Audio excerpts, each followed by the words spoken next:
راغلم د باجوړ ضلع باجوړ سره مې تعلق دی او موږ د مارچ موږ د ریاست او دغه پښتنو ته یو دا میسج ورکو چې زمونږ این ډېرې زیاتې توی شوې او په هر دغه کې په پېښور کې دماکه کېږي. د پولیس لاین کومه همدردناکه واقعه چې راغله مخې ته، کوم څونه خویندې میندې پکې سرتورې شوې، د څونه میندې خویندې کونډې شوې، څونه بچي پکې یتیمانان شو.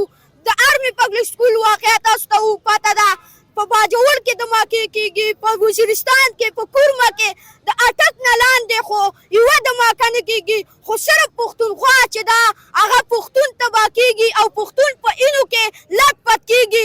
زه د ریاست نه دا مطالبه کوم چې موږ د دې تحفظ راکړي، امن دې راکړي، او چې امن نشي نو موږ لا دی بیا دې موږ ته په خپله ووایي چې د خپل ځان حفاظت موږ په خپله وکړو. زه د دې ادارو نه دا دغه کوم چې یو داسې ځای ته چې هلته د سر نه د خپو پورې چې نوځې نو ستا تلاشي کوي دا کس آیا څنګه دننه شو او څنګه دغه جومات ته لاړې او دماکه وشوه. زه د دې ریاست نه مطالبه کوم دا ریاست او دا فوج موږ له تحفظ نشي دا کولی. تاسو ته پته ده په ډماډوله کې، په باجوړ کې یو کومه واقعه مخې ته راغله، دغسې بار بار په پېښول د اینو لټ پټ دی. زمونږ کورونه وران شو، موږ در په در شو. موږ له دې ریاست نه موږ بار بار مطالبه کوو چې موږ له امن او تحفظ راکړئ. موږ امن او تحفظ غواړو. موږ سیاست نه، هر سړی سیاست کوي، خو موږ زه د پیاوړتیایي سره تعلق ساتم، خو زه دا وایم چې موږ راولږې نه به یو سړی نه و مړه کېږي، خو امن ضروري شی دی. امن د امن دپاره تاسو ټول ودرېږئ او انشاءالله ولاړ دی.